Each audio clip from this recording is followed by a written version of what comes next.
We happen to live outside of Phoenix, and it's a very, very hot place.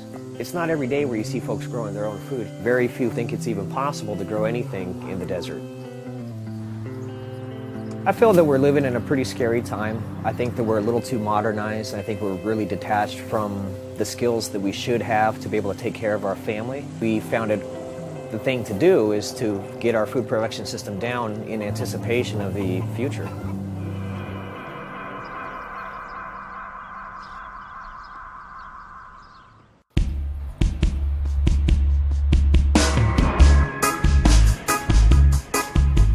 In 2007, my wife and I made a 5-year plan to be as self-sufficient as we can. And in 2009, we purchased our first home, and it came with a big empty pool.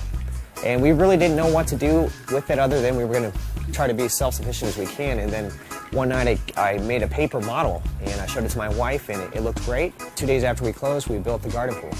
The garden pool is our old rundown swimming pool that we converted into a solar-powered aquaponic greenhouse that basically gives us fish, veggies, and chicken eggs every day. The garden pool really starts in the deep end of our pool.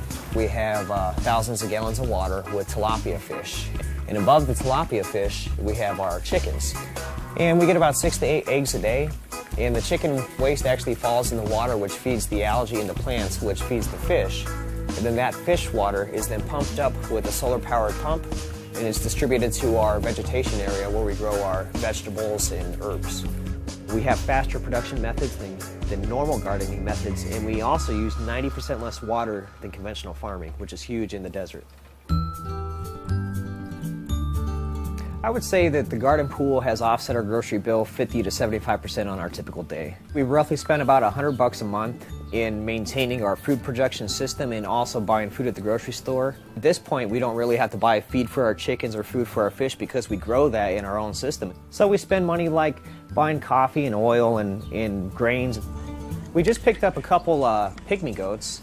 They're going to do great in this climate. They're from West Africa, and they're going to provide us with a half a gallon of milk a day. And we're going to tie that into our system by using the milk for our food production, using their waste in our compost pile. We don't grow our vegetables in dirt. We actually use expanded clay pellets, and the nice thing about that is it's a sustainable grow medium. It's basically a symbiotic system at this point. We have the tilapia that works with the bacteria. We have the snails that take care of our algae problem. We have the earthworms that go around and eat some of the sludge that also produce nutrients. It's really a symbiosis, kind of like the biosphere in here.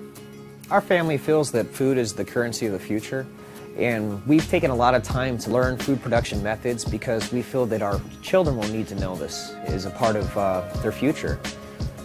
I think that the garden pool is a great way to showcase that any family can grow food regardless of their climate. I mean, if we can grow it here in the suburbs of Phoenix, then people can grow their food anywhere.